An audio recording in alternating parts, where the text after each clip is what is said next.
des questions effectives. Pour philosopher, je ne suis pas certain que ce soit le verbe qui réponde à une véritable activité, comme je marche. Je ne suis pas sûr du tout. Je vais me permettrai de proposer tout à l'heure quelques dénivellations qui font qu'on globalise tout le mot de philosopher, une sorte d'activité virtuelle. Bon. Où il y va, évidemment, d'un certain nombre de manœuvres.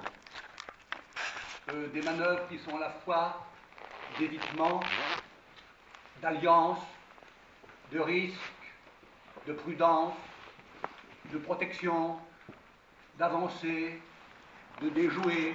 Bon, tous ces mots ont l'avantage, à mon sens, d'être un peu moins puissants que le mot philosophie. Vous voyez, notre désir, je crois, est quand même là, d'essayer d'être un peu moins puissant, fausse puissance d'ailleurs, hein, puissance verbale, bon, être un peu moins puissant que les mots eux-mêmes qui sont très puissants. Alors, aujourd'hui, je pense immédiatement à la logique d'un fragment d'Aristote.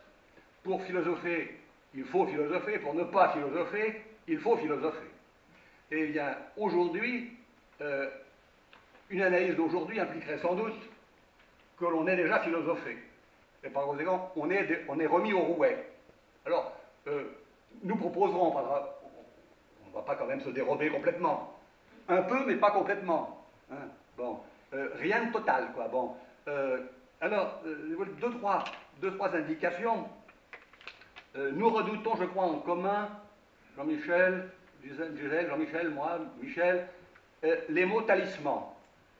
C'est-à-dire les mots qui ont une propriété d'attractivité par eux-mêmes. Bon. Il y en a plein en philo. Hein. Sur le chemin, il y en a plein. Bon. Cette attractivité, est-ce qu'il faut y résister? Pas complètement. Sinon, on est sans énergie philosophante. Hein, bon. Il faut quand même qu'il y ait des mots qui vous excitent. Bon. Mais si on va trop dedans, on est pris dans un terrible tourbillon. Bon. Alors, les mots de talisman sont aussi des mots de passe. Dès qu'on les emploie, on est assuré auprès des autres, surtout ceux de la confrérie, qu'on est dedans. En soi pour soi, allez, c'est bon, on sait qu'on est dedans. Bon, cherchez pas davantage. Bon, donc, j'aimerais que l'on puisse, ça c'est un vœu, que l'on puisse n'employer de mots tels qu'on puisse à tout moment vérifier la teneur en signification. Je me souviens d'une intervention de Jacques Derrida à la rue d'Ulm il y a bien longtemps, où il y a eu un exposé à un séminaire. Il avait dit très bien, mais j'ai eu envie de t'interrompre à chaque mot pour demander des précisions. Et je me souviens, j'ai le souvenir qu'un ami me disait, quand on arrête quelqu'un sur un mot, on le reconduit à l'enfance. Qu'est-ce que ça veut dire ce mot-là? Paralysie, et on n'a plus comme ressource que le balbutiement infantile, surtout si le mot est un peu compliqué. Bon. Alors, ça serait la première chose un deuxième point avant de... La parole tourne. Je me suis aperçu, et nous l'avons constaté souvent, que quand on a affaire à une difficulté, il faut les mettre en ordre. Si elles se précipitent toutes en même temps, c'est la paralysie intégrale. Donc, il y a une préséance et un ordre des difficultés. Il est utile, évidemment, vous sentez bien que celui qui aurait la science des difficultés urgentes et de celles qui le sont moins serait un fort grand philosophe et un fort grand politique.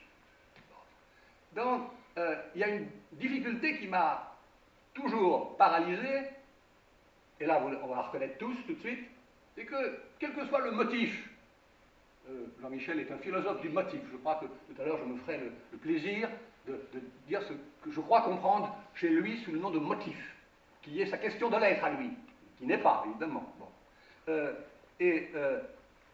Nous disons souvent, quel que soit le motif, la vérité, la liberté, etc., une partie de la signification est thématisée devant vous. Donc vous avez l'espérance de la tenir, un petit peu. Mais il y a aussi, et la notion s'est divisée en deux de façon qui n'est peut-être pas homonyme, elle tournoie dans votre dos derrière.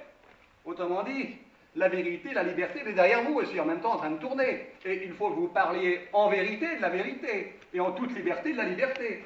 Par conséquent, ce que vous avez dans le dos, et ce que vous avez devant vous, est-ce que ça porte le même nom, mais est-ce homonyme? Première difficulté pour moi qui est majeure, parce que si on se retourne, geste platonicien classique, ben, on n'a plus ce qui est devant soi.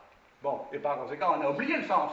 Bon, on a oublié la thématisation, et on se retourne, je ne sais pas ce qui se passe. Hein. Alors, ce que je voudrais, c'est qu'en divisant les difficultés en deux, on se donne un peu moins de charge, si vous voulez. Ce que je sens dans ce sujet, dans ce motif, c'est que c'est un poids considérable dont la menace est évidemment le verbalisme, c'est-à-dire la pire des choses, hein, on se paie de mots. J'ai trouvé l'expression formidable, hein, se payer de mots.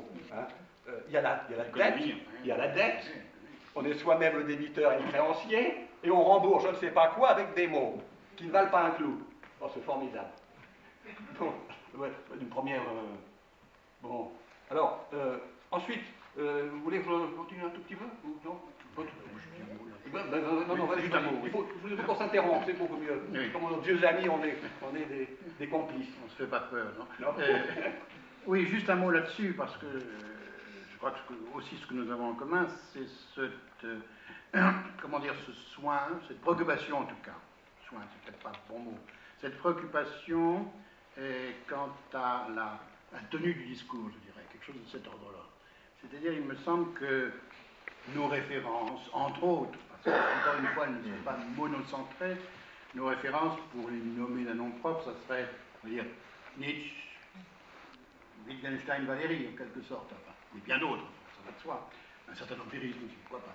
Donc, pour dire quoi? Pour dire au fond que le fait de ne pas se payer de mots, comme disait Patrice à l'instant, c'est aussi la nécessité où l'on se trouve, et je dirais de plus en plus, avec le temps, avec l'âge, avec la petite expérience qu'on peut avoir de ce type de travail, on se trouve de plus en plus dans la nécessité, je dirais de ce point de vue-là, d'hériter de quelque chose que nous n'avons pas, hein, d'hériter de quelque chose que nous avons à former.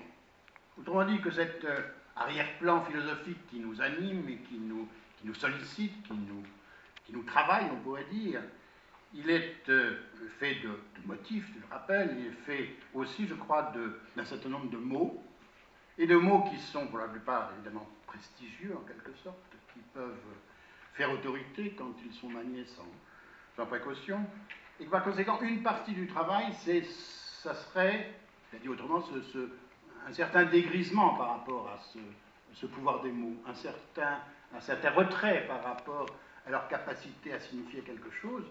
Et je crois que là, il y a quelque chose, un type de travail qui s'approche, qui ne se confond pas avec, mais qui s'approche de ce qu'on appelle l'écriture ou la poésie, enfin, au sens très large du terme, tout simplement.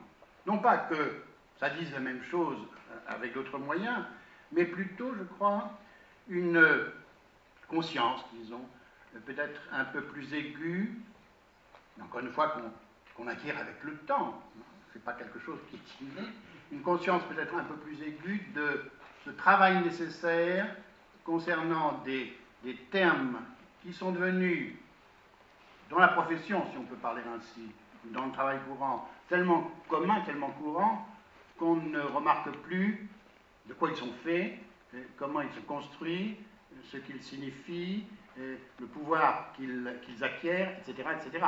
Et que là, il y a effectivement une sorte de double mouvement. Je crois que c'est aussi ça, peut-être, qui nous réunit, qui nous fait parler longuement, un double mouvement concernant une excitation, pour reprendre ce terme de Valéry, enfin, un terme comme excitant, en quelque sorte, et en même temps, la nécessité d'un retrait, mais d'un retrait qui ne soit pas simplement stratégique, d'un retrait qui permet peut-être de revenir avec d'autres moyens à ces mêmes mots, quitte à les garder au fond. Je crois que là, effectivement, il n'y a pas de mots, il n'y a pas de bons mots, il n'y a pas de mots radicaux, il n'y a pas de mots qui sont par eux-mêmes suffisants. Et que ce travail, il exige effectivement une attention, alors ça c'est aussi nos grands aînés qui nous ont appris ça, en philosophie en tout cas, mais aussi en poésie, bien sûr. On pense à Derrida, on pense même à Lyotard, à moi d'autres, enfin, cette sorte de précaution à avoir concernant une manière, un usage des mots, des références, des textes. Et par conséquent, ce qu'on disait aussi, c'est que ça ne part jamais tout seul, cet ensemble-là. Il faut l'animer, il faut l'investir, mais il faut l'investir de telle manière qu'en même temps, on soit suffisamment à distance pour en reprendre quelque chose. Et ma vieille idée là-dedans, comme sur d'autres, c'est qu'il n'y a pas d'héritage, au fond. Donc l'héritage, il est tout entier à constituer. Il n'est jamais donné comme quelque chose où on irait puiser un matériau quelconque. Il est entièrement à constituer, je crois, dans tous les domaines, et peut-être dans celui-là en particulier, où au fond, ce qu'on reçoit, c'est, je dis, à la fois beaucoup et très peu de choses. Enfin. C'est-à-dire, c'est pas du doctrinal, c'est pas de la théorie constituée. Je dirais, à la limite, c'est quelques énoncés, quelques verbes, quelques mots, quelques significations, au fond. Mais comme à transformer, au fond, et non pas à reconstituer. Alors justement, je trouve ça très intéressant cet échange que vous venez d'avoir tous les deux, parce que pendant que Patrice parlait, moi justement, Jean-Michel a cité Valérie, et quand Patrice a très très bien décrit cette situation où finalement nous sommes au rouet, moi je pensais aux mots de Valérie disant qu'il faut nettoyer la situation verbale. Ensuite, Jean-Michel a très très bien rappelé que finalement, vos références communes, c'est un certain sol de références, d'auteurs, cette triade Nietzsche, Valérie, Wittgenstein, 3 auteurs dont on sait combien justement ils se sont attachés à interroger les opérations du langage et aussi la croyance que nous mettons, que nous investissons dans les opérations du langage. Et ce qui est intéressant, c'est que tous les deux, vous l'avez dit, et ça se sent quand vous parlez justement, vous êtes, on peut dire, hétérodoxe par rapport à certaines façons de, alors je n'ose plus dire de philosopher, mais si quand même je vais garder ce terme, vous avez une singularité, tous les deux, dans votre pratique. Vous avez parlé, Jean-Michel, ou c'était Patrice, de cette façon de procéder empirique, au plus près finalement, au plus fin des opérations de la langue, qu'il s'agisse de Patrice étudiant en tempo de la pensée, la façon dont justement penser c'est aussi un mouvement qui a on dit comme une danse, avec des reprises, des failles, et comment ça se dit chez les Grecs, ou qu'il s'agisse de Jean-Michel s'attachant à certaines expressions ou à certains mots, voire dans le récent livre à telle phrase d'un discours de Georges Pompidou. Et j'aurais plusieurs questions à vous poser. Comme ça, la première, ça serait pour reprendre peut-être un petit peu la question de la poésie. Reprendre la question de la poésie parce que ce que j'ai trouvé très intéressant et pour moi problématique au sens où ça pose question, c'est quand Jean-Michel, je crois, vous avez rapproché cette façon de procéder par rapport à la langue, vous avez rapproché votre geste à tous les deux de la poésie. Est-ce qu'il serait possible de poursuivre, d'approfondir ce parallèle et en même temps forcément cette distinction entre le geste de pensée que vous mettez en œuvre l'un et l'autre et le geste poétique, si on peut le rassembler sous une expression aussi unifiante? Je vais glisser au passage un truc pour obscurcir la situation. Ouais, les dark times. Si tu veux, on pourrait partir de là. C'est-à-dire, l'homonymie est aujourd'hui le voile d'ignorance jeté sur. Autrement dit, les choses changent et les mots, beaucoup moins lentement, voire pas du tout. Donc c'est l'exemple glissé, on va pas le reprendre, on va glisser par Gisèle tout à l'heure, sur lequel je travaille, c'est-à-dire précisément culture, on croit que ça a toujours été là, il y a le sens de l'anthropologie, et puis il y a le sens d'aujourd'hui que j'attachais à Marcel Mauss, etc., le culturel. Mais tout le monde l'a plus. Donc l'homonymie, c'est plus grave, enfin je veux dire, c'est quelque chose, dans ce que tu as, dans le sens que tu as dit, mais je trouve qu'il faut y aller très fort. Autrement dit, prenons un exemple, tout le monde, dans les débats politiques par exemple, quel que soit, se jette les mêmes mots à la tête. Par exemple, le grand mot d'aujourd'hui, c'est valeur. Tes valeurs, mes valeurs, ses valeurs, la valeur, tous pour la valeur. Et bien entendu qu'on a les mêmes. Parce que qu'est-ce qui dira qu'il n'est pas pour la liberté, égalité, fraternité, etc. Donc je veux dire, il y a une confusion spéciale qui tient à l'homonymie. Et au passage, donc je glisse aussi ceci, vous avez dit les mots. Mais pourquoi pas tout de suite, disons, les syntagmes ou les phrases, parce qu'au fond, oui, quand on pense philo, on dit, on pense à un mot, mais on pense à pourquoi y a-t-il quelque chose plutôt que rien, c'est-à-dire à des propositions fondamentales. Donc tu vois, peut-être qu'il faudrait épaissir la difficulté. Alors, homonymie, je sais bien que Jean-Claude Milner a dit des choses tout à fait remarquables là-dessus. Bon, je ne dois pas souscrire. Il juge que tous les problèmes grecs, prenons cet exemple, sont, par rapport à notre situation, des homonymes. Démocratia, c'est un homonyme. Bon. Alors, il faudrait aussi, si on veut pas être dans la peine équivoque, juger de la façon dont les significations se délimitent dans la construction de contexte. Oui, il est indispensable. Alors là, les anglo-saxons, quand même, pour pas non plus les oublier totalement, les meilleurs, je parle pour moi, sont extrêmement soucieux de rappeler qu'aucune proposition ne peut être saturée en signification si elle n'est pas aussi accompagnée de la construction des contextes. Et des contextes, évidemment, qui sont eux-mêmes des découpages. Et par conséquent, découper un contexte, c'est devoir disposer, et là je pourrais essayer de répondre à ta question d'homonymie, pour découper un contexte, il faut disposer d'un appareil, je dirais, marqueur, il faut disposer d'une grille catégoriale. Et par conséquent, on est remis au rouet là, puisque le contexte sera lui-même construit avec des notions de second degré, peut-être, par rapport à l'initial. Et c'est très difficile disons, de ne pas consentir à un peu de flottement. Un peu de flottement. Alors on dirait, de combien? De combien? Ben ça, je pense que on ne peut pas, je dirais, retirer à un philosophe une expérience du flair. Il y a quand même un grand penseur là-dessus. Hein. Bon. Donc, il faut avoir du flair. Il faut s'orienter par là, il faut s'orienter par là jusque-là, et par conséquent, là-dessus, si tu veux, je ne proposerai pas, je ne serais peut-être pas capable en plus de le faire, une théorie de l'homonymie, sauf que je pourrais retourner chez mes vieux grecs, etc. Bon, mais ce qui m'intéresserait, c'est du degré d'équivoque que l'on peut consentir et qui est même requis. Parce que si on ne s'accorde pas du tout d'équivoque, on ne peut plus parler. Bon.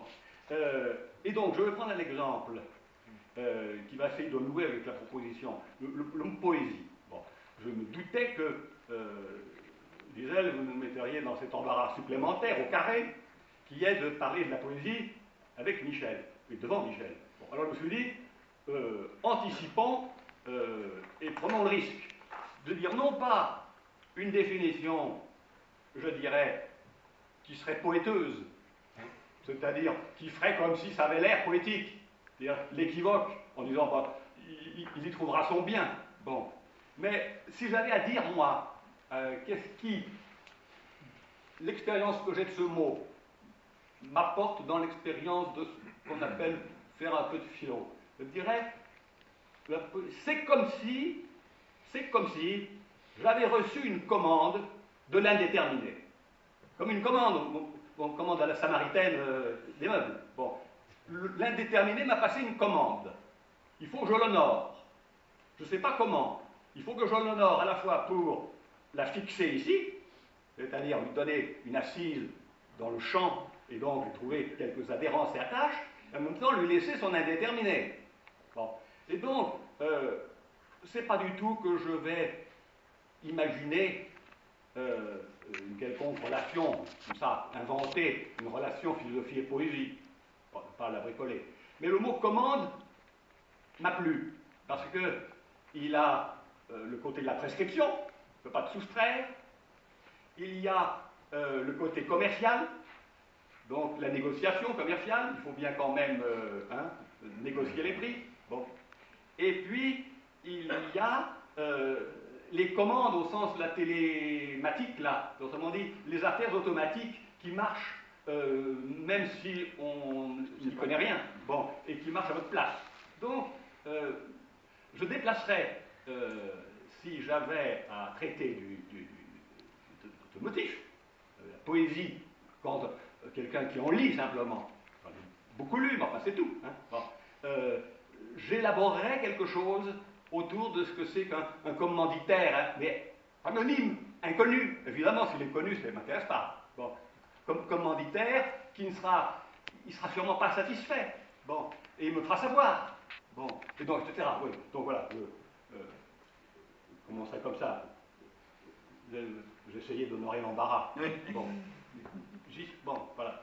Peut-être vous ajouter simplement aussi que dans ce rapport impossible, au fond, poésie-philosophie, impossible au sens où on ne va pas le confondre, bien entendu, où toutes les tentatives pour les faire coexister sont quand même effectivement problématiques. Et dans ce rapport impossible, il y a peut-être quelque chose qui ressort, c'est-à-dire, qui n'était pas étranger, Michel, qui est le fait, au fond, que le mode de construction, j'ai envie de dire là, de manière un peu architecturale, comme ça, le mode de construction des énoncés, des phrases, a quelque chose qui sans doute avoisine, si je puis dire, le poétique. Le mode de construction d'énoncés ayant en principe une certaine généralité peut avoir aussi quelque chose qui marque son appartenance à la langue, qui se produit aussi dans un travail métaphorique très important. Donc ça serait peut-être aussi de ce côté-là que, sinon un rapprochement, du moins une analogie de démarche, j'ai envie de dire, quelque chose comme ça peut-être est possible. Enfin. Et par conséquent, donc, l'attention portée, alors, effectivement, aux mots, mais aussi comme je disais à l'instant, à la mise en forme de ces mots, à la mise en contexte de ces mots. Il y a quelque chose de cet ordre-là. C'est-à-dire à la façon dont ils peuvent arracher à la demande sociale, par exemple, hein, ce que tu disais à l'instant, arracher à la demande sociale, ces mots peuvent à nouveau signifier autrement. Et comment on peut les faire consonner de manière différente par la construction qu'on leur donne, en quelque sorte. Enfin. Mais effectivement, je crois qu'on a aussi ça en commun, et je crois que ça te concerne aussi beaucoup, t'appartient beaucoup, cette nécessité peut-être d'arracher un certain nombre de termes à l'usage culturel, comme tu dis, enfin, à l'usage très courant, ou bien, je dirais, même, qui en froisse certains, à l'usage professionnel qui en est fait d'un point de vue d'histoire, de philosophie, des choses comme ça. Enfin. Et je crois que là, il y a sans doute quelque chose qui s'impose par rapport à un état de langue donné, enfin, et un travail sur cet état de la langue. Enfin. Je ne sais pas si ça répond. Si. Et Jean-Michel, oui. Le sujet s'est déplacé depuis poésie et philosophie. Non, c'est pour répondre. Non.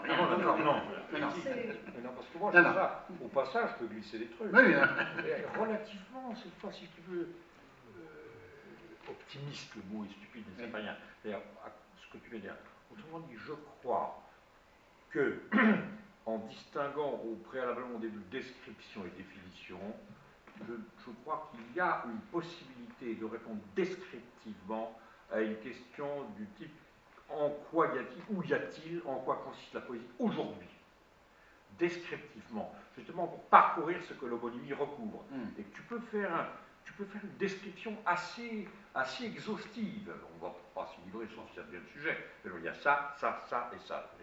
Et puis là, ta responsabilité, toi, si tu dis je m'intéresse à la poésie, je suis poète, ça se dit plus, mais disons, j'écris des poèmes, je propose des œuvres poétiques, alors tu engages une définition qui est de ta responsabilité, qui ne peut pas ne pas être polémique à un certain moment. Mais il faut commencer par une description qui peut être très exhaustive des objets poétiques proposés aujourd'hui, de là à là, qui font qu'on ne s'entend pas, mais tu peux faire le tour descriptivement. Tu vois ce que je veux dire? Donc, c'est possible. Et tu peux également, historiquement, avec surtout toi, et à grandes enjambées depuis la poétique ou la poésie, et jusqu'à aujourd'hui, parcourir en marquant des étapes qui font que la chose dont nous parlons, dans sa différence d'un à un, peut être appréhendée. C'est pas le nuage absolu. Alors, je m'y risque alors sur philosophie, cette description. Je m'y risque. Bon. En étant descriptif. Hein, bon. Descriptif de nos jours de donc. Alors, je me suis dit, il y a au moins 4 registres. Peut-être même 5. Disons d'abord que je ne préconise que des manœuvres. Et des manœuvres dans la manœuvre, pour que la manœuvre amorcée, la première, ne soit pas amenée jusqu'au bout. Donc des manœuvres de manœuvre, au carré. Bon, je donnerai quelques exemples tout à l'heure. Bon. Alors, une manœuvre, la première, je la verrai du côté tout à fait contemporain, là, qui habite les gens qui font, comme on dit, descriptivement de la philosophie, la renonciation à la couronne. On abdique tout ce qui se présente, et on affiche qu'on abdique, les deux. Hein. On souligne qu'on abdique. Hein. Les discours de puissance, les discours de système, les discours d'autorité. Et donc, on affirme une actualité de l'abdication. Je pense au livre de Lebrun qui était tout à fait... On affiche la renonciation, bon, qui peut, comme toujours, devenir à la fois phobique. On a peur de toucher, bon. Et donc, l'évitement devient phobique, c'est toujours mauvais, ça. Bon. Ou bien il est fin, c'est de la feinte. Bon. Donc, il est sûr qu'il y a quelque chose qui se joue, pour moi toujours dans le problème de manœuvre, entre on ne veut plus de savoir absolu, d'accord, dit comme ça, oui, mais en gardant quelque chose quand même, et c'est ma façon de faire de la philosophie, le savoir absolu n'est pas actuel, il n'est pas dans l'ultra-présent, bon, mais il y a quelque chose qui est acquis avec ce syntagme, qui est toujours actif, et c'est une façon pour moi d'aller dans le sens de Jean-Michel, à savoir, actif, c'est le mot que je fais dériver d'acquis. Il n'y a pas d'acquis, il y a de l'actif. Il y a des actifs au sens, en banque, à la bourse, non, puisque c'est un signifiant un peu parlant aujourd'hui. Bon. Un deuxième point, je le dois à Jean Toussaint de Santi, qui m'a fait, je ne suis pas le seul, mon ami Max Desmondzin qui là en a le souvenir, vous avez fait remarquer un emploi très intéressant du mot ablepsia chez Thucydide. Je suis traducteur, je traduis par aveuglement, mais je ne crois pas que ce soit.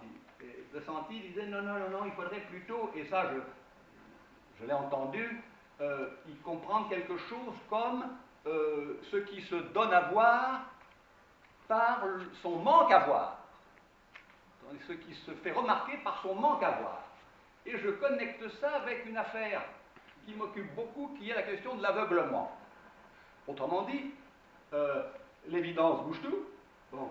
La volonté de ne pas être dupe est très présente, et il est évident que nous sommes la proie de l'aveuglement. Vous vous rappelez, Deleuze avait proposé pour chaque grand siècle un style de problème. Le XVIIe évitait l'erreur, le XVIIIe fuyait l'illusion, le XIXe redoutait la bêtise, et je me suis dit le XXe c'est un maître de l'aveuglement. Ils l'avaient sous les yeux et ils ne l'ont pas vu, et quand ils l'ont sous les yeux, ils s'empressent de ne pas le voir. Et c'est très difficile de soupçonner, quand on est sous l'aveuglement, qu'on y est. Hein. Bon, si. Les autres qui sont. C'est les autres qui sont, ça pastoche, ça. Bon. Et si on estime que la philosophie est quelque chose de difficile, hein, qu'elle n'est pas ta calard, hein, quand même, on a appris ça. Les belles choses sont difficiles. Bon, les choses difficiles sont belles. Bon. La difficulté, c'est que on est en pleine situation de ne pas soupçonner ce qu'on a sous les yeux. Bon, mais il ne faut pas l'oublier, ça. Il ne faut pas l'oublier. Bon. Ce serait le deuxième point. Bon, je ne veux pas. Il y a un troisième qui est pour moi presque le décisif. Le décisif. C'est que, et là je ne sais pas, je mets ça entre nous, les recommandations morales, au point de vue de l'éthique de la pensée, sont légion. Il faut être rigoureux, il faut être précis, d'accord. Bon, tout le monde est d'accord là-dessus. Bon. Mais ma question est, quand on a honoré tout ça, est-ce que la philosophie, c'est quand même une expérience spéciale? Est-ce qu'il y a quelque chose de spécial qui est que si on fait cette expérience, on fait de la philo, et si on est étranger à cette expérience, ben on peut faire ce qu'on veut, au mieux on est mimétique, mais on ne fait pas cette expérience. Alors là, on frôle l'ésotérisme, on frôle la mystique, enfin oui, la mystique, bon, mais je ne suis pas prêt à lâcher qu'il faut consentir à être habité par un certain nombre de démons. Il y a des démons. Bon, le démon de l'hyperbole, le démon de la limite, le démon de la radicalité, etc. Bon. Si on n'écoute pas du tout ces démons, bah, on est très sympathique, mais on est très calme aussi. Hein. Et à mon sens, on est très plat. Bon. Et c'est quand même fâcheux. Bon, par conséquent, moi je suis tenant d'une expérience spéciale. Je ne sais pas trop laquelle d'ailleurs. Elle doit se passer quand même du côté de la façon dont le langage s'offre, quand même. Je pense que c'est par là. Avec peut-être aussi quand même quelques sensations spéciales. Je ne peux pas m'empêcher de penser. Alors là, je sais que je rentre dans l'ésotérique, j'ai lu mon Kant, j'ai lu mon Swedenborg, je sais que c'est dangereux, je sais que les corps ne se pénètrent pas, je sais que les esprits ne pénètrent pas les corps, oh là, je sais tout ça, bon, et quand même, je ne peux pas m'empêcher de penser qu'il y a de Platon à Heidegger et au-delà, et à nous, une sorte de petite expérience spéciale d'éternité, de corps immortel. On doit s'en... Je ne suis pas le premier d'illustre, non, le précède là-dessus. Bon, nous nous sentons, nous expérimentons éternels. Bon, nous marchons tous à l'éternité, disait Diderot. Pardon, nous marchons tous à l'éternité. Bon, alors ça, et donc, c'est dans le fond la question des sirènes, quoi, qui est en question. Hein, la question des sirènes. Bon, il faut, rappelons-nous le splendide texte de Kafka quand même. Bon, ont-elles chanté, c'est pas grave. Bon. Et puis le dernier point, mais c'est que une fois tout ça étant dit, il faut quand même tempérer. Et je proposerai quelques manœuvres tout à l'heure de tempérance. Hein. Voilà. Avant que Jean-Michel parle, je glisse aussi sur ce que tu viens de dire. À condition que toi, nous disions aujourd'hui, périphrastiquement, ce que nous entendons par éternité.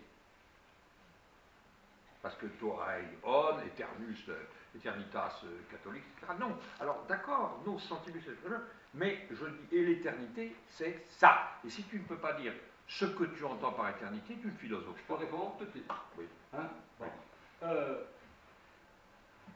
C'est ma croyance. On va parler de la croyance. Bon. Je ne veux pas faire un topo sur la croyance, j'ai horreur de ça. Faire un topo sur. J'en donne une croyance, la mienne. La mienne. C'est peut-être pas la vôtre, mais c'est un peu, c'est la vôtre. À savoir que je crois que les morceaux de nécessité, les blocs de nécessité, un poème c'est un morceau de nécessité, un théorème c'est un morceau de nécessité, un tableau c'est un morceau de nécessité, une relation amoureuse c'est un morceau de nécessité. Bon, c'est-à-dire que ça ne tient que par la seule vertu de la relation intrinsèque. Et il n'y a rien dehors qui fasse tenir. Bon. Bien, je maintiens que ça, quel que soit le monde où ça se produit, et même si c'est hors monde, ça ne bouge pas d'un iota. Voilà j'ai défini l'éternité. Donc c'est 3 phrases qui se suivent, et pas le syllogisme, parce que c'est ennuyeux comme éternité. Donc c'est l'expérience d'une certaine consistance. Nécessaire, hein. Je dis nécessaire, je dis nécessaire. Hein. Il y a peut-être d'autres consistances, mais le sens. C'est moi qui. Je dis le nécessaire au sens de. On n'a pas besoin de se demander comment commencent les commencements, comment finissent les fins. On y est. C'est intéressant parce que Badiou parle d'expérience de vérité, mais on ne va pas entamer un débat sur Badiou et vous, mais.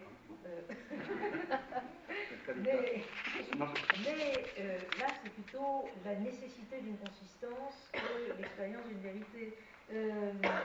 Oui, juste un mot dessus. Moi, j'ai le sentiment aussi que comment dire, la façon dont nous, puisque je parle de nous, pas on, la façon dont nous pouvons l'un et l'autre, les uns et les autres peut-être, hériter alors de quelque chose qui se forme en Grèce, dit-on, qui parle grec d'abord, qui pose ensuite la question de sa traduction ou de sa traductibilité, je dirais, avec toutes les questions énormes que ça peut avoir sur des mots qui sont devenus parfois extrêmement courants, comme une métaphore, par exemple, une poésie.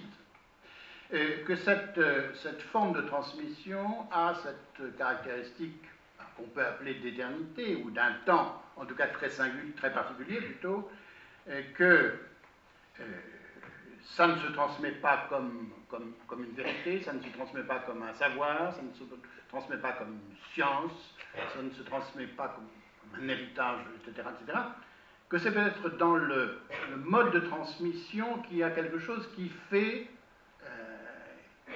comment dire, qui fait que le temps n'est pas suffisant pour en rendre totalement compte.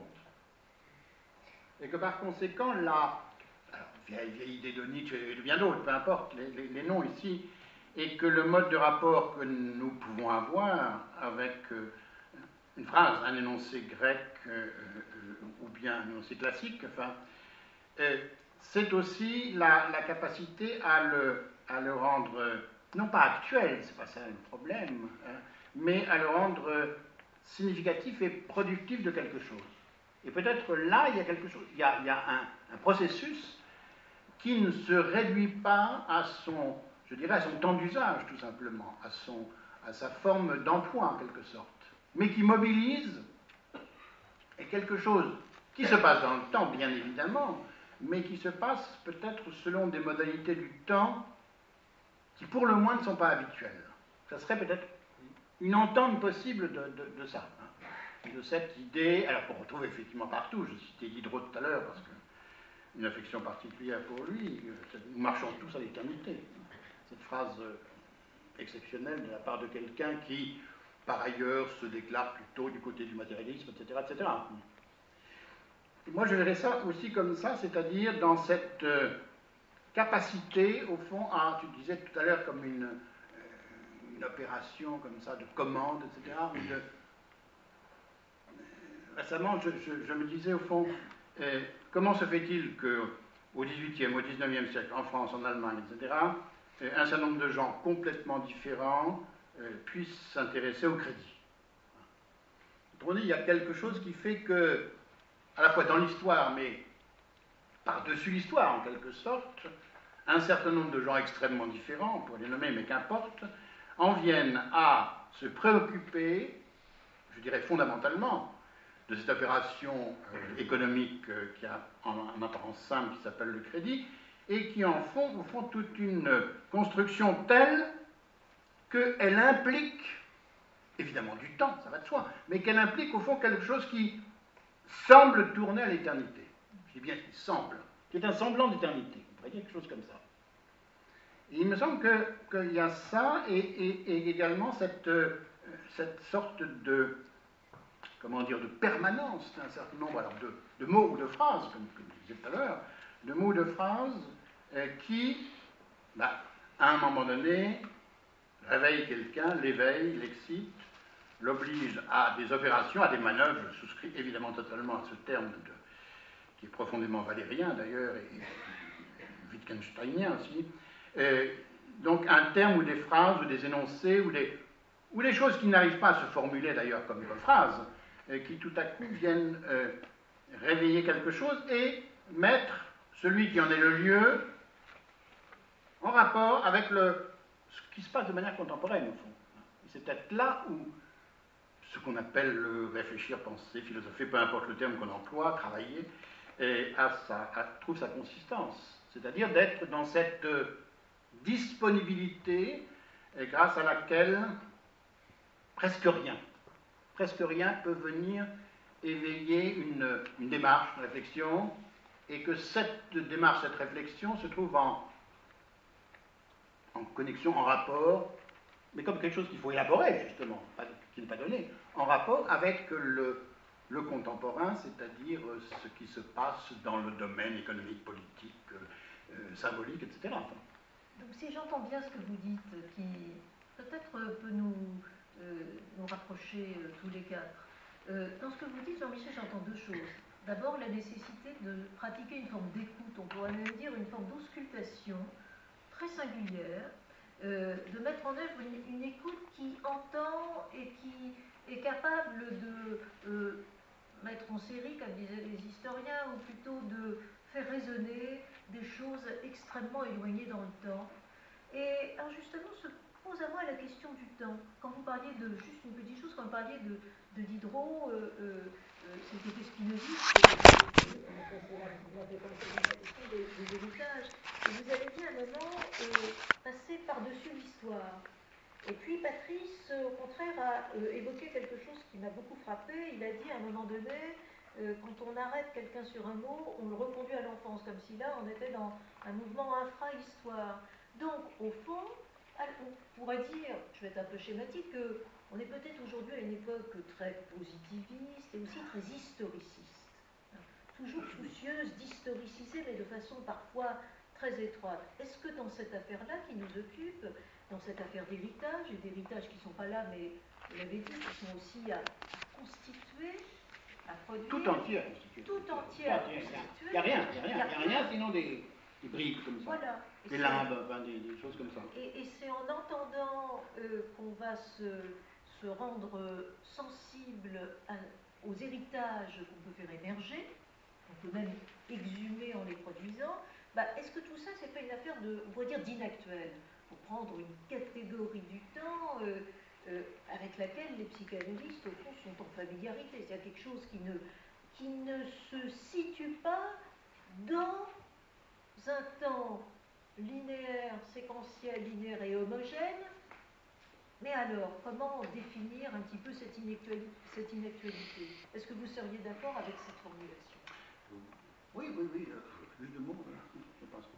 Oui, tout à fait d'accord avec l'inactualité, simplement en la mettant en rapport, évidemment, ce que vous avez fait d'ailleurs, avec quelque chose de l'actuel qui vient faire jaillir ça, hein, et qui vient au fond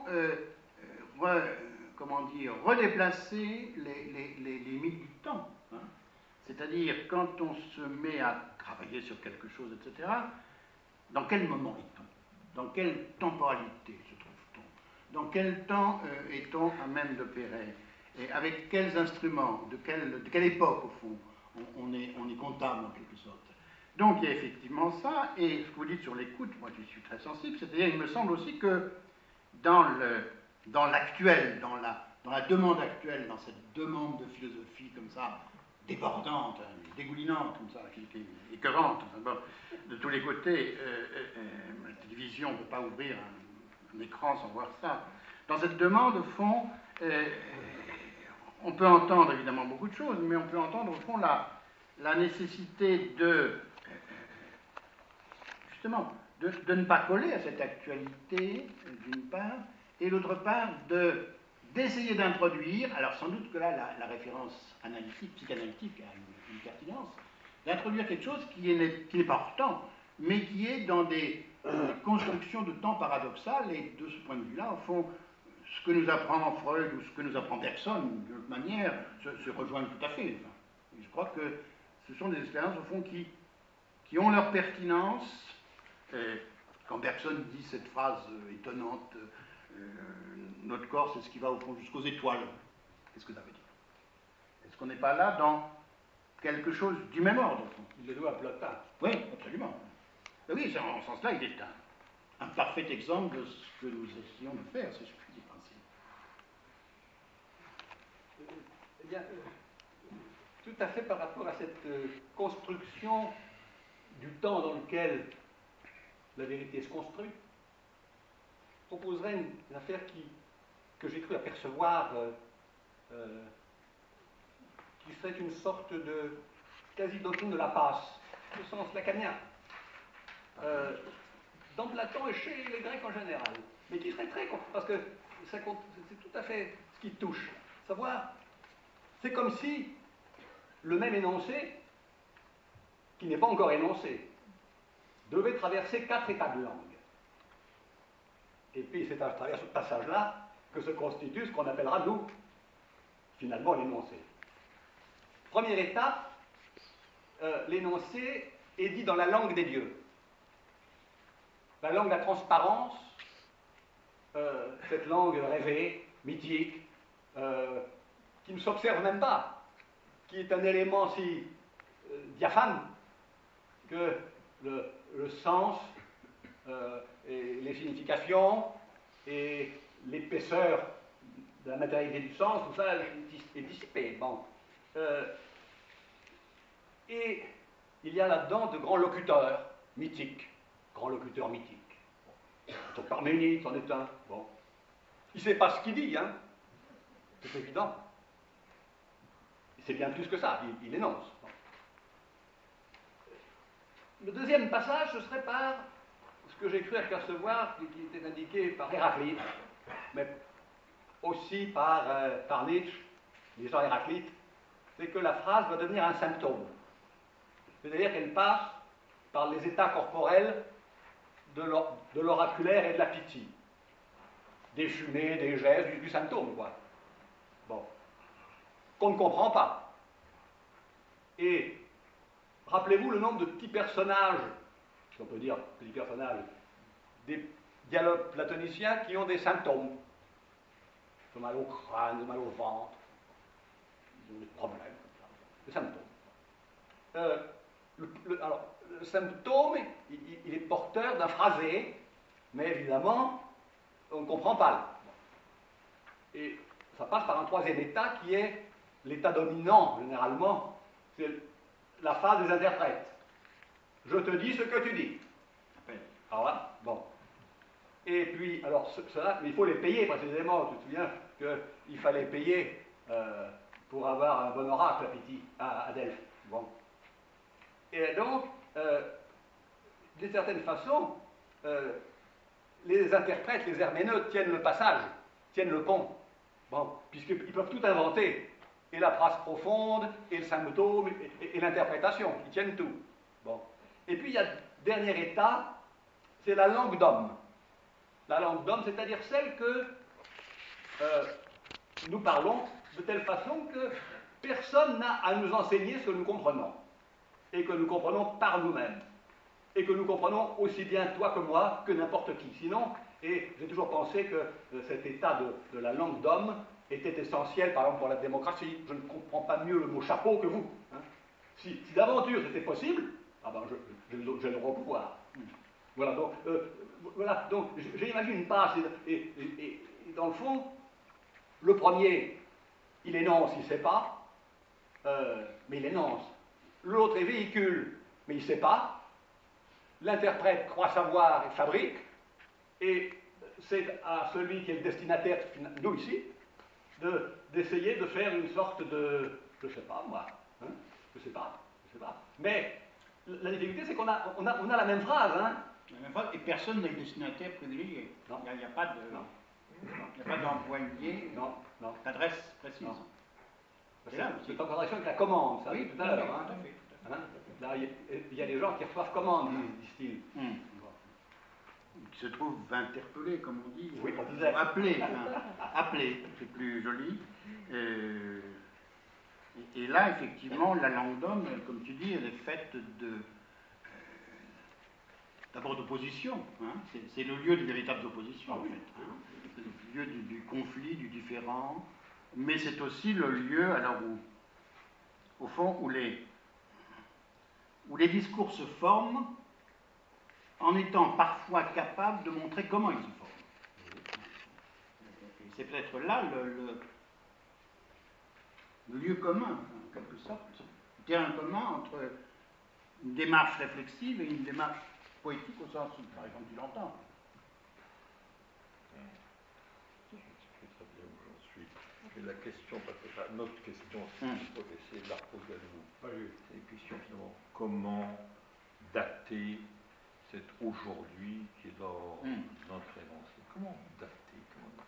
Par rapport aux travaux de Jean-Michel, et mes mené en écoutant, si je cherche à dater l'aujourd'hui, comme sans précédent, c'est pas parce que ton dernier état, la langue des hommes, c'est pas clair pour moi ce que tu veux dire. Parce que sinon, ça ouvre la traduction. Bon, oui, d'accord.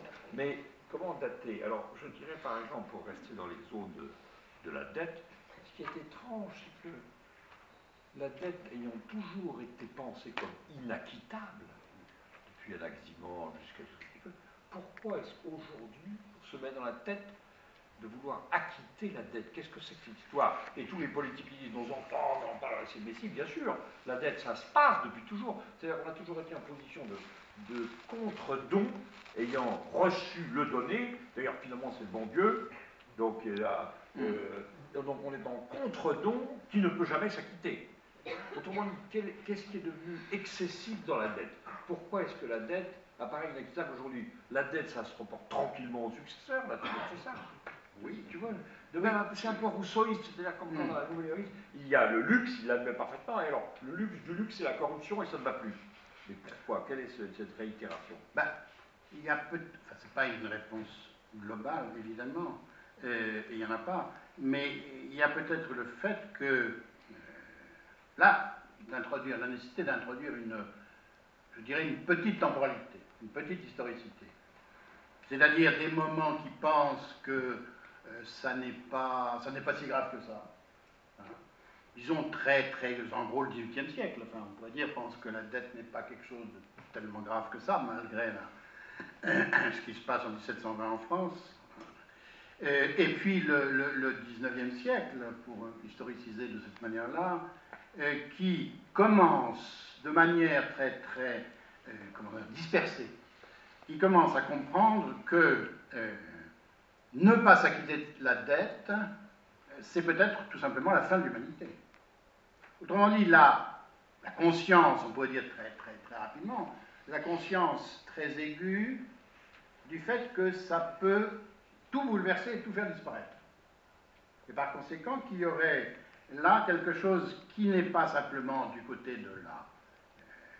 du monnayable, en quelque sorte, hein, de ce qui peut entrer dans des transactions, mais quelque chose comme, évidemment, je le transcris, quelque chose comme un seuil où le quantitatif deviendrait qualitatif. Le quantitatif se transformerait, comme dit ce vieux Edgar Quinet, comme ça, qui perçoit quelque chose de cet ordre-là, comme une sorte de crise morale extrêmement grave. Enfin. Et où précisément la question de cette dette inacquittable dans les termes où elle s'est posée, etc., fait accéder à un stade autre, impensable, sinon de manière emphatique, métaphorique, etc., comme dit le même vieux Edgar Quinet, comme banqueroute générale de l'humanité. C'est-à-dire quelque chose, au fond, là d'inédit. L'endettement, la dette, elle n'est pas inédite, bien sûr, on le sait depuis longtemps. La banqueroute générale de l'humanité, s'énonçant comme telle, n'est peut-être pas si fréquente que ça. Et si j'entends bien ce que vous dites, une question, si j'entends bien ce que vous dites, et pour moi ça fait aussi une transition avec ce que disait Patrice, est-ce que ça voudrait dire que ce qui est inédit dans la situation, c'est que aujourd'hui ou depuis un certain temps, on ne croit plus qu'il y ait une garantie, qui justement une substance, on l'entend dans tous les sens du seul de la garantie qu'on veut, on ne croit plus aujourd'hui qu'il y ait une substance qui nous garantisse, et du coup c'est comme si on était dans une dérive généralisée et qu'on touchait la possibilité d'un sans-fond et d'un achèvement. C'est ça. Il y aurait quelque chose comme ça, oui, sans aucun doute, d'une sorte de mise en abîme de ce qu'on pensait être solide, ou relativement solide, ou en dessous de la solidité pour la soutenir, avec toutes ces opérations, effectivement, qu'on n'a pas cessé de faire pour essayer, pour le dire très vite, de se rassurer, en quelque sorte.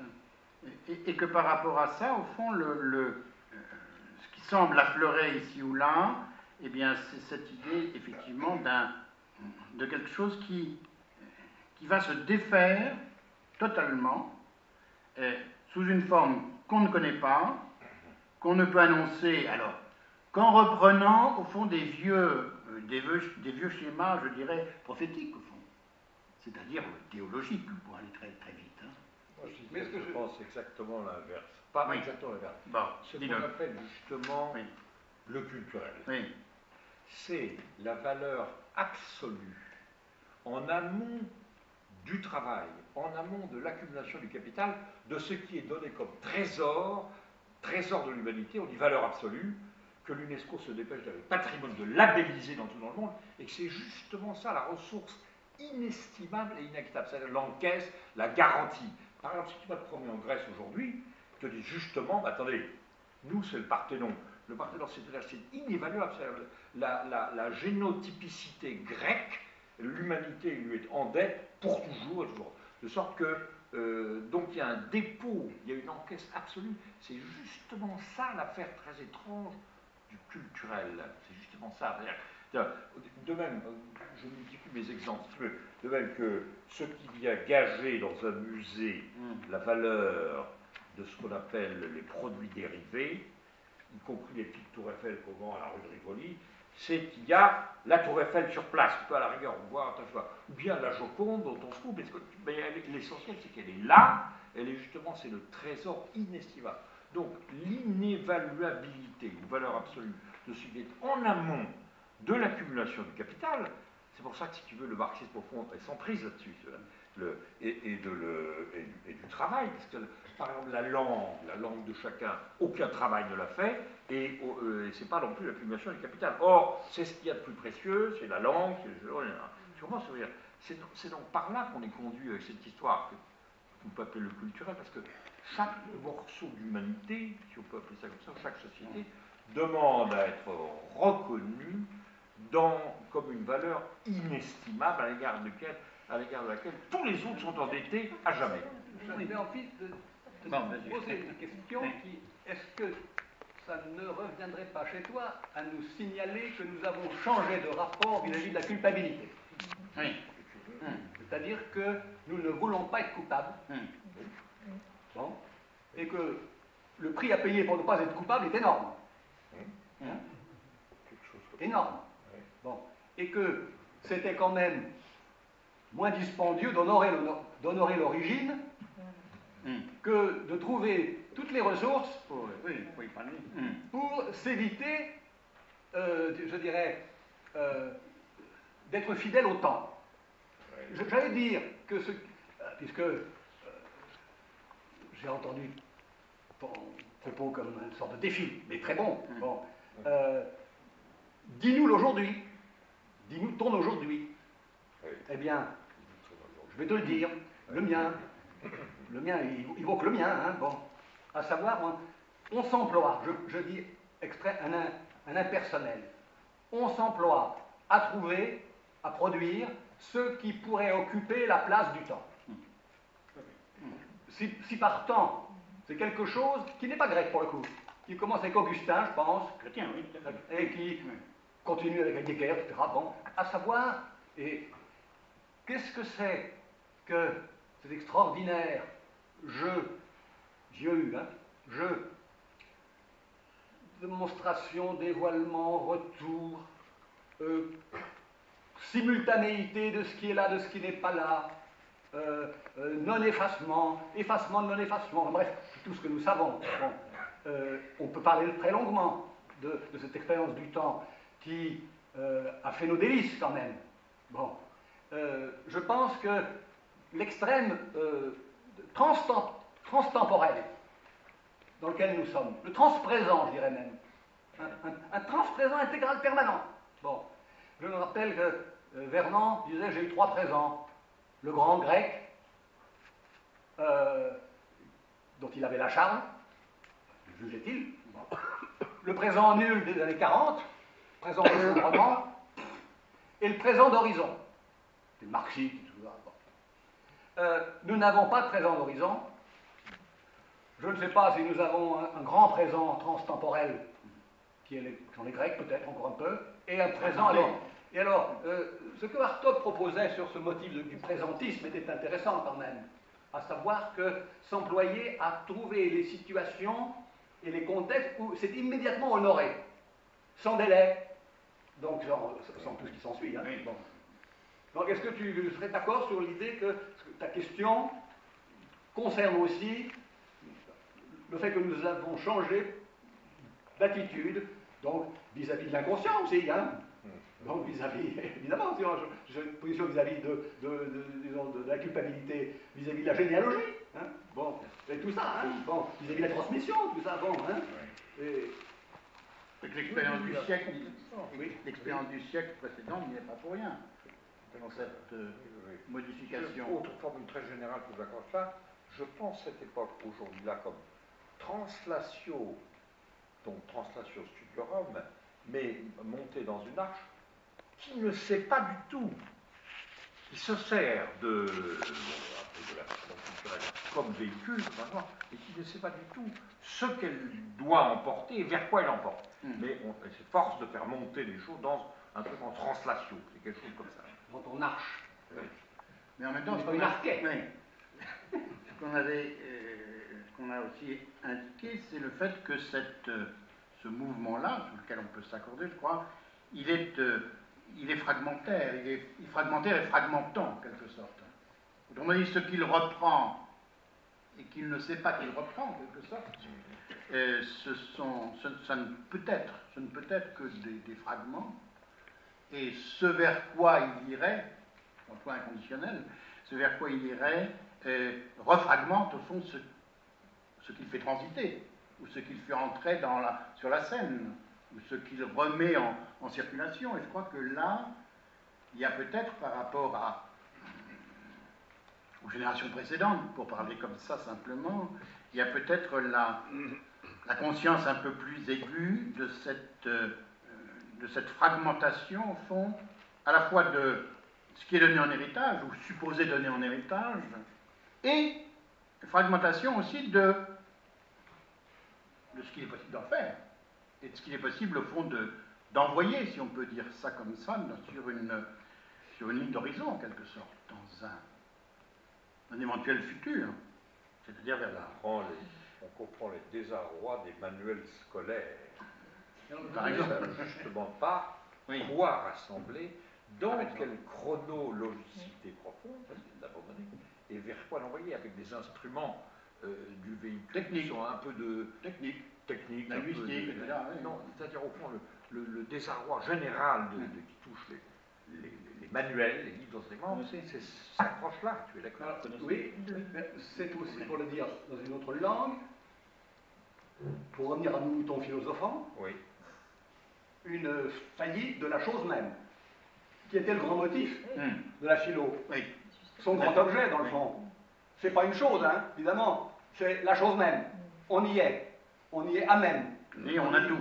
On y est. Hein, et c'est comme si donc, il y avait une défaillance de ça. Bon. Et qu'on supplée, et donc l'activité de suppléer a pour fonction d'occuper la place de la chose même. Et c'est pour ça qu'il me semble que ce que disent Patrice et Jean-Michel d'un côté et ce que vous dites, Michel, quand vous parlez du culturel, il me semble que ça n'est pas du tout incompatible ou incompossible, parce que, justement, moi, ce qui me semble, c'est qu'il y a d'un côté cette faillite de la chose même qui va de pair avec la faillite de la garantie et de la substance. On pourrait même dire Dieu est mort là, maintenant. D'ailleurs, ça me fait penser à ce récit extraordinaire de Melville qui s'appelle L'escroc à la confiance, le Confidence Man, où au début, on est à bord d'un bateau qui va vers le Mississippi, et il y a un personnage qui brandit un panneau, une pancarte où il y a écrit « Crédit est mort ». No trust. no trust, plus de confiance. Et il me semble que ce n'est pas du tout incompatible avec cette fiction, parce qu'on est bien dans la, dans la production d'une fiction de la supervaleur, avec cette histoire de patrimoine. D'ailleurs, ça pose toute la question de l'immatériel aujourd'hui pour moi. Patrimoine immatériel de l'humanité. On pose qu'on règle la question en disant que l'immatériel est matériel. Voilà, parce que quand on s'aperçoit d'ailleurs que quand on se demande ce qui est caractérisé aujourd'hui comme immatériel, quand on s'intéresse aux théories du capitalisme cognitif, on s'aperçoit que cet immatériel-là, c'est encore un ensemble de choses qui sont posées comme évaluables, en fait. Des compétences, des savoirs. Et il me semble que, effectivement, c'est comme s'il y avait eu un transfert de croyances ou un transfert de compétences, de culpabilité, une transvaluation, mais à un moment très spécifique, ce moment de l'aujourd'hui, qui pose la question de ce que vous avez appelé la fin dans le monde, à même. Il me semble que c'est ça aujourd'hui qui nous occupe. Justement, avec cette histoire de fin de l'humanité, c'est comme si on était un petit peu, nous, aujourd'hui, après les grands récits de la fin. Oui, c'est vrai que la métaphore de la banqueroute est intéressante parce que précisément, c'est pas la fin au sens d'une cessation, c'est quelque chose d'une autre nature, au fond, qu'introduire cette métaphore ou ce processus économique transposé à toute autre chose. Enfin. Et... Oui, Patrice, si, allez-y. Je pense à une ritournelle que je crois les anglo-saxons pratiquent. La vraie ritournelle. Il faut en finir avec le motif d'il faut en finir, il faut en finir avec le motif d'il faut en finir. On ne sait pas si il faut, c'est pour en finir, ou en finir avec il faut. Eh bien, je trouve qu'on est à ce rouet là. Bon, c'est que le nombre de fois où il y a il faut, c'est-à-dire, je dirais, l'obstacle majeur, la paralysie majeure, il faut. C'est du sur place, le il faut. Oui, et puis on ne sait pas d'où vient le commandement, ça fait pas du temps. Et cette séance nous demande de montrer qu'il y a plus que faire de la philo. On aurait pu commencer par dire, c'est ce qu'on fait, nous. Point final. Vous n'auriez pas été satisfait. Bon. Donc, on voit bien qu'il ne suffit pas de faire pour faire. Bon. C'est ce qui est curieux, ça. Donc, il y a une défaillance du faire où sa monstration ne suffit même pas. Il faut prendre un peu de recul et cesser de faire pour exhiber dans un... Alors, est-ce que c'est un nouveau faire? Je ne sais pas, ça. Ou un nouveau dire, je ne sais pas. Faire, c'est dire, bon. La chose à côté. Bon. Donc, à la fois un pas de côté, tout en étant dedans. Donc, ça fait un blason, ça, dedans de travers. Hein. Bon. J'avais envie de revenir 2 minutes, mais on a encore le temps, non? Alors, sur le métier de philosophe lui-même. Le métier. Hein, c'est-à-dire que, comme le métier d'historien, hein, bon, Jean-Michel, c'est un petit peu comme ça, d'accord pour scander les choses, bon. Alors, il y a sans doute une grande suspicion vis-à-vis de l'idéologie de la philosophie, qui a même surface que la philo, hein. Elle est indiscernable. Bon. C'est peut-être plus grande, même. C'est peut-être plus grande. D'où cette question difficile des simulacres et le goût que j'ai, moi, pour le style protagoréen, la Protagoras. Si tout se tient bien, qu'avez-vous besoin de plus de fondements? Pourquoi aller gratter davantage? Si tout se tient bien. Bon, très fort, ça, pour moi. Très fort.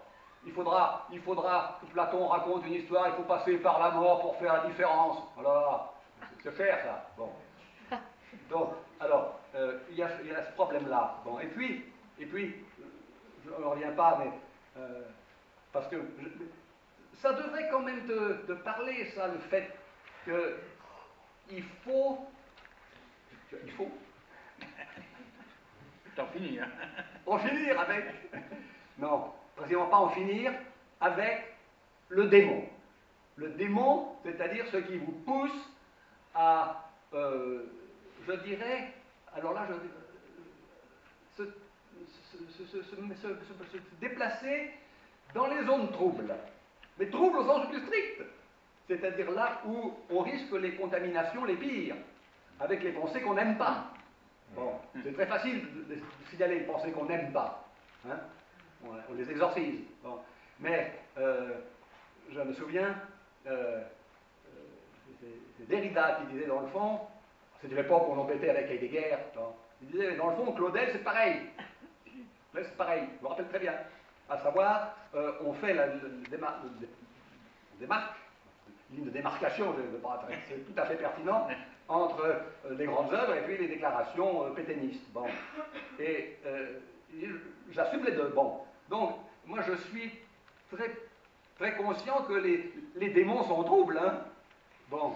Le génie cartésien, c'est quand même d'enfourcher le démon et de le soumettre à une logicité où il entrera quand il a décidé qu'il entrerait, et le faire sortir quand il décide qu'il sortira de la méditation. Il ne laisse pas galoper. Ça, tu le mathématises comme un différentiel, mais tu demandais au début de la séance quelque chose comme une expérience. Oui. Eh bien, c'est quand même la première méditation, c'est une expérience. Je suis d'accord. Donc, je ne pense pas du tout que ce soit simplement, même s'il le pose comme une hypothèse, l'entrée hyperbolique. Oui, mais l'expérience peut être aussi contrôlée. C'est ce que j'appelle une manœuvre. Oui. Et l'expérience contrôle ça. C'est pas parce qu'on fait une expérience qu'on se livre imprudemment à toutes les sollicitations. Mais il y a bien le point aveugle dont vous parliez, comme l'un des mouvements. S'il n'y a pas de point aveugle, on n'avance pas. La tâche aveugle qui règle en même temps. Mais j'y consens pleinement. Hein. Mais ça fait partie de l'héritage aussi. Il faudrait multiplier les noms du démon. Si tu veux, tout à coup, dans un truc un peu voisin, je pense à ceci. Il y a une espèce de casuistique anglo-saxonne, justement, qui dissout tous les problèmes où il y a du mal ou du mauvais dans des expressions et renvoyant à des cas, etc. Mais il n'empêche que tu as ou non l'expérience du mal radical, absolu et banal. Et ça, tu ne pourras pas, même avec des jeux hyper sophistiqués sur le cas, où tu n'arrives pas à distinguer, tu n'empêches pas une expérience radicale du mal. C'est ça que je cherche à donner un sens à ce que tu lances comme démon aujourd'hui. Parce que c'est pas la peine d'aller citer Héraclite, c'est-à-dire le démon, il est là. Aujourd'hui, c'est toujours la même chose pour moi. Quel sens je donne à démon si j'ai un usage de démon? Alors j'irai du côté de l'expérience du mal en tant qu'absolu, radical et banal. La banalisation du mal absolu, c'est le démon d'aujourd'hui. Il faut bien l'appeler par son nom aujourd'hui. Oui, et dont on ne se préserve pas par des phrases. Voilà, dont on ne se préserve pas par des phrases. Enchaîner là-dessus.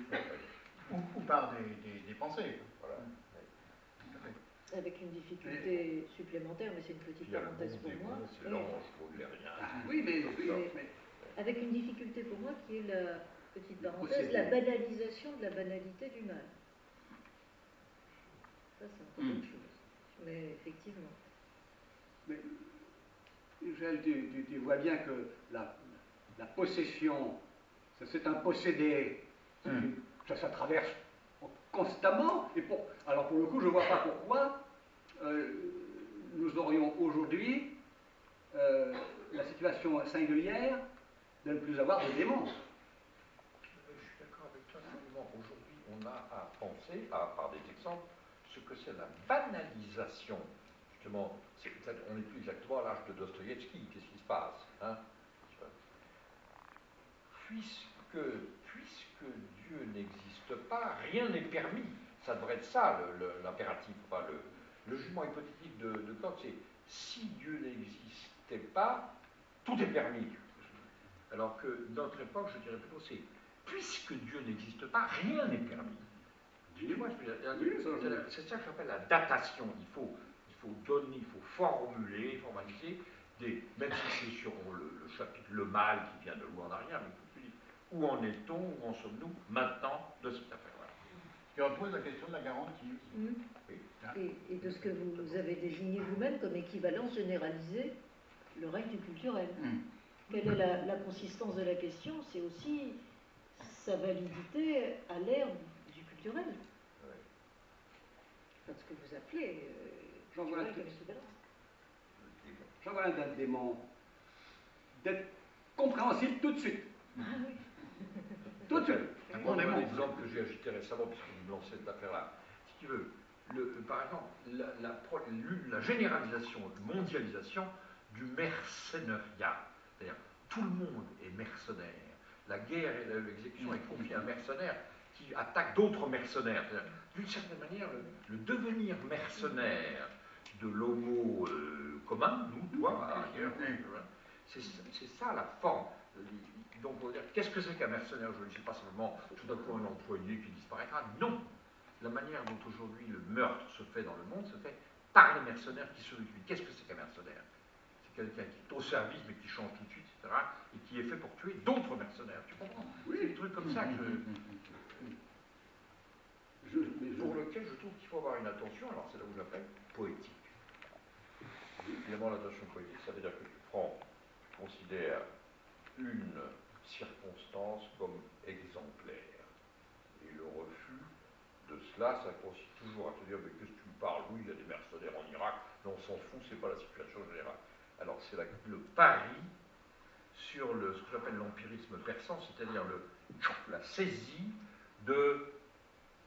Peut-être on pourrait servir, c'est mon souci en ce moment, du vieux mot d'intuition. La saisie. Le flair ou le flair, l'intuition. Mais il y a longtemps ou l'empirisme. L'intuition. Vous la laissez en arrière, hein, et peut-être on pourrait Alors, le mode d'intuition poétique en tant que décider de l'exemplarité aujourd'hui ou de faire des paradigmes, si tu veux, c'est ça que j'attribue à la poétique. Évidemment, c'est une thèse qui n'est pas du tout recevable par beaucoup d'autres.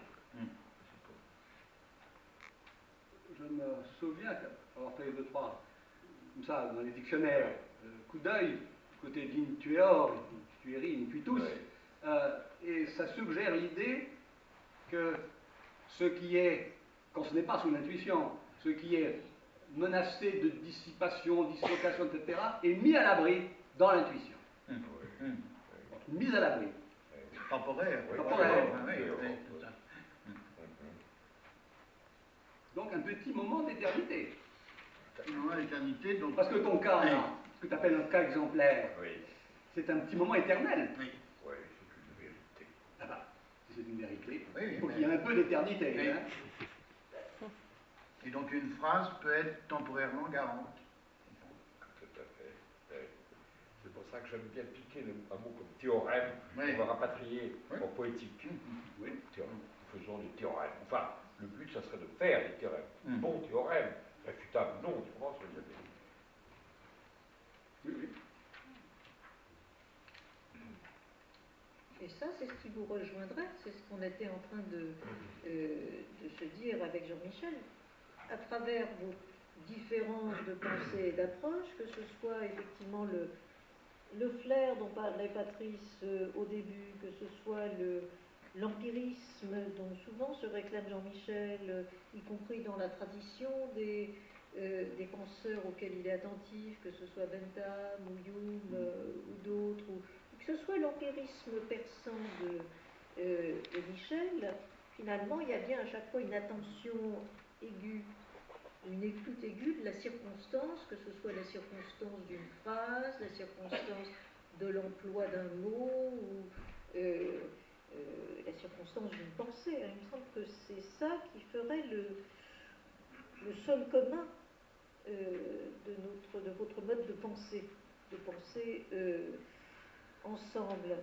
Ce qui fait que il ne s'agissait pas de dire ce que c'était que philosopher aujourd'hui, d'autant plus que Patrice nous a mis tout de suite dans un embarras nécessaire, puisque pour philosopher, il faudrait, si je puis dire, toujours déjà un préalable qui consisterait à déblayer la situation verbale dans laquelle on évolue. Mais au fond, où est-ce qu'on en est aujourd'hui? Dans quel usage du temps on se meut? Quel héritage on constitue? C'était un petit peu ça les questions qui nous ont occupés. Et dernière question, et puis ensuite on va évidemment laisser la parole au public. Je suis sûre qu'il y a un certain nombre de questions à poser. Au fond, est-ce qu'il s'agit aujourd'hui de se situer dans une relance, dans une reprise de quelque chose? Est-ce qu'il y a un héritage? Pas un héritage, mais est-ce qu'il s'agit aujourd'hui pour produire de la pensée, des pensées? Est-ce qu'il s'agit de relancer quelque chose comme au-delà de lui-même? C'est une question, ça? Oui. Oui. Ah ben, puisque tu as, ce que tu appelles théorème, c'est ce que j'appelle, moi, un fragment de nécessité. Bon, pareil. Bon, bon. Je suis un peu sourd au problème de la relance, moi. J'entends, je comprends. Langue d'homme, je comprends le mot, mais il ne me parle pas. Il ne parle pas, il n'a pas d'harmonique. Bon. La relance. Oui. Il n'a pas l'harmonique. J'ai pas d'harmonique avec ce mot-là. Je comprends le mot, c'est pas ça. Je le comprends. Oui. Mais tu ne comprenais pas le mot comprendre d'homme. Je ne sais pas quoi en faire. Il n'inspire pas. Autrement dit, il faut quand même qu'une langue vous inspire. Et puis dans relance, il y a aussi l'idée qu'on est dans la position, dans la posture de devoir comment dire, en rabattre par rapport à tout un ensemble de prétentions. Une prétention d'englobement, de totalisation, c'est-à-dire toutes ces fonctions philosophiques traditionnelles, au fond, sont à fleur à ce moment-là aussi. Pour poser plus précisément une question qui me tient très à cœur, est-ce que finalement, est-ce que vous ne vous situez pas nécessairement en minorité? Et est-ce que ça n'est pas intéressant de se situer en minorité par rapport à un certain nombre de discours dominants aujourd'hui? C'est pour ça que je parlais de relance ou de reprise. Il est évident qu'on nage à contre-courant. On en parlait l'autre jour, on nage à contre-courant. Aujourd'hui n'est plus constitué d'un esprit du temps qui soit porteur à un certain nombre de travaux, on va dire, intellectuels au sens large. Donc forcément, essayer d'œuvrer à constituer un héritage, s'interroger sur des opérations de langue et de pensée, écrire de la poésie, c'est forcément se situer en minorité, peut-être accepter d'être en minorité par rapport à un certain nombre de significations dominantes.